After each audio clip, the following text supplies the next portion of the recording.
Now, continuing with our discussion of Asian American politics, at this point, students should be familiar with an overarching theme that's particular in Asian American history, and that's this history of exclusion and marginalization in U.S. society and nation. Now, in terms of U.S. laws, this exclusion was manifested in two particular channels, two particular ways. Okay, one is through immigration exclusion, but also through number two, citizenship. Okay, so in terms of immigration, well, we're aware of the various anti-Asian immigration laws. This stretches back to the Page Act, if you recall.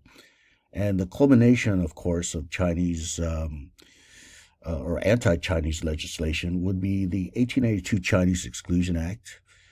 And then you had, of course, the Scott Act, the Geary Act. Now, with Japanese exclusion, we talked about the Gentleman's Agreement.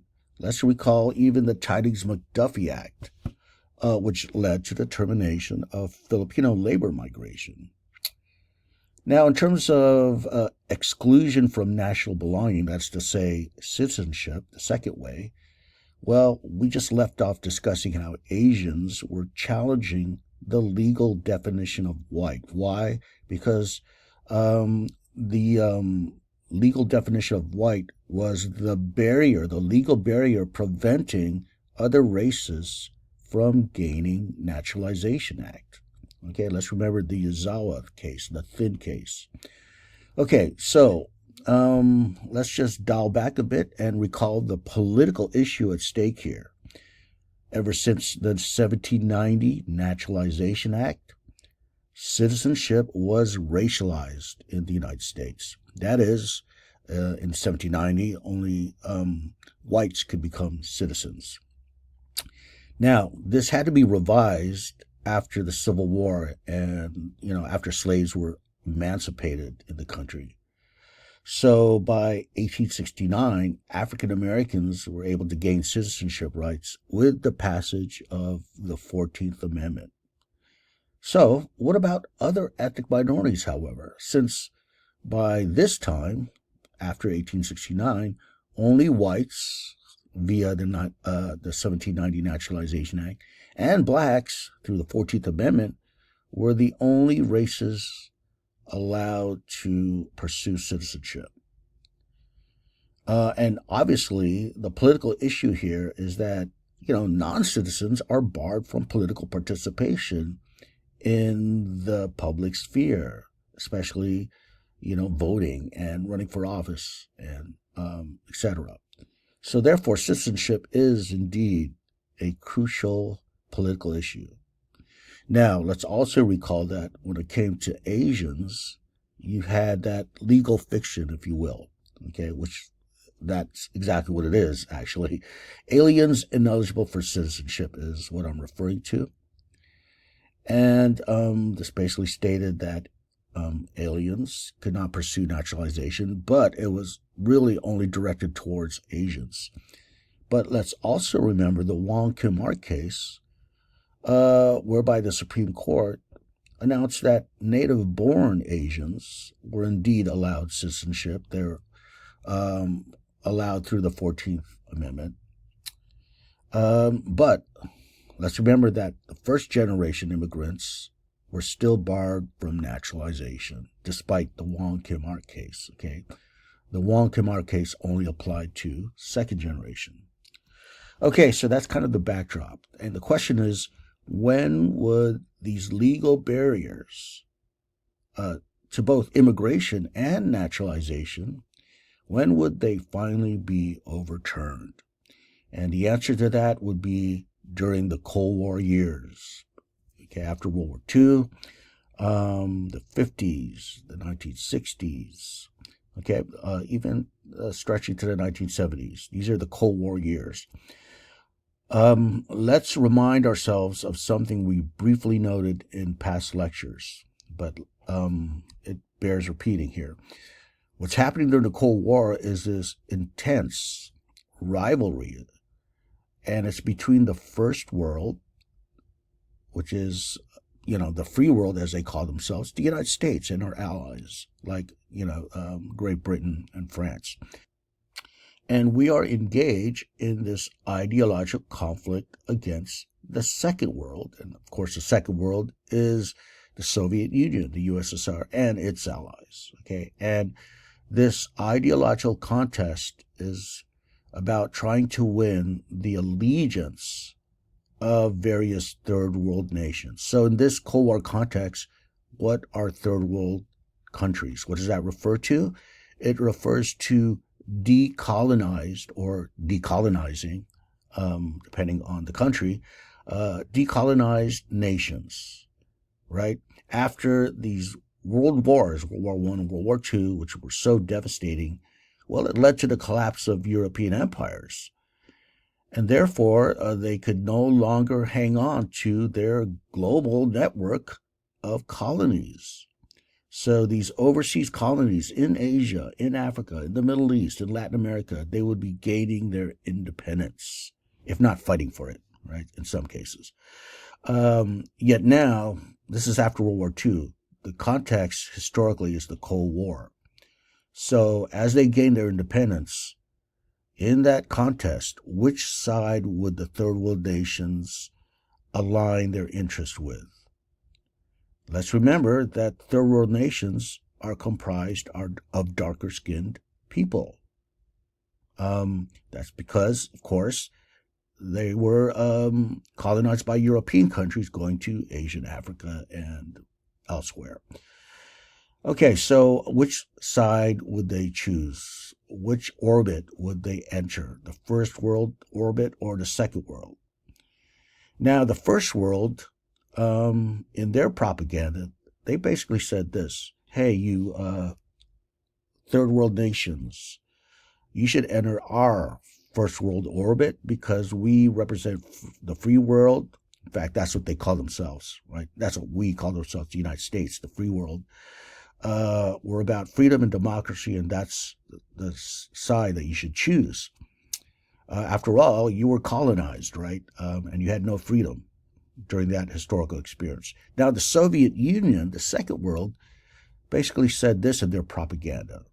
Well, the first world, particularly the United States, they are self-proclaimed as the free world, right? But look how they treat their persons of color in their own country. Look how they treat their ethnic minorities. The ethnic minorities in the country really don't have freedom. In fact, they are second-class citizens within their own country. Do you believe the first world believes in freedom for all races? Right? This is effective propaganda, which the United States had no response. Why? Because it was indeed a fact. It was true. We had Jim Crow, racist immigration laws, just a very racist country at that time. So what is to be done in this context, right? Knowing that the Soviet propaganda was very effective. Well, the answer would be to reform our race-based policies. Hence, government support of civil rights, during the Cold War, right? Martin Luther King, right, during the 50s and 60s. And let's also remember the Japanese Americans reconstructed racially as no longer that fifth column, right, or perpetual foreigner, but as, quote, model minorities. And as we discussed, this was done because we want to promote an image in this Cold War context as ethnic minorities who could successfully achieve upward mobility in the country, and therefore hopefully disprove some of that rhetoric emanating from Russia. So this is the Cold War context behind the change of racist immigration laws by the 1950s and 60s. And the prevailing attitude, as noted here, is racial liberalism. Attitude, that is to say political attitude, right? Particularly in the federal government. So racial liberalism, this refers to that period of government intervention. Actually, it's not really a period. It's a political attitude whereby the government should intervene in racial policies and racial laws, and primarily due to pressure of Soviet propaganda. And therefore, as I just discussed, you had, the federal government in support of civil rights rather than just ignoring it like they did in past times, right? Okay, so first let's discuss the immigration laws. In order to understand immigration reform in the Cold War, we need to discuss the 1924 Immigration Act, as stated up here. Okay, this was also known as the Johnson-Reed Act, after the two senators that sponsored it. And this Johnson-Reed Act dramatically reshaped U.S. immigration policies by establishing something known as national origins quota, as stated here. What is this? Well, this system set quotas on each nation for immigration to the U.S. Okay? Each nation, A through Z. The quota was race-based, however. The whiter the sending country was, well, the higher quota for allowable immigrants per year from that country. So if you were an African country, you had very low quota for allowable immigrants that particular year. If you were England, well, you had a very, very high, comparatively speaking.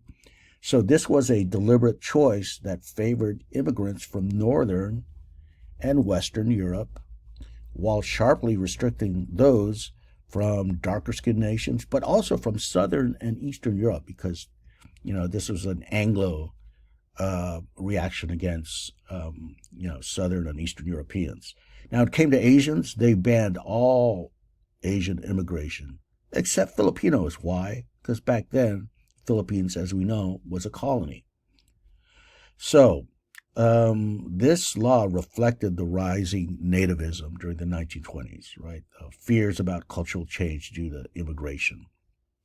So, this led to the first law that would attempt to reform the race-based laws. But, as stated here, it's a mixed effort, especially when it comes to Asians.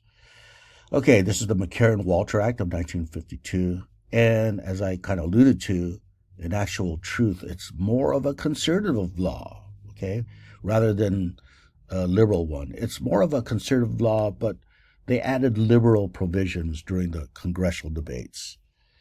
The thing that's not so good or conservative is that it didn't take out, national origins quota, right?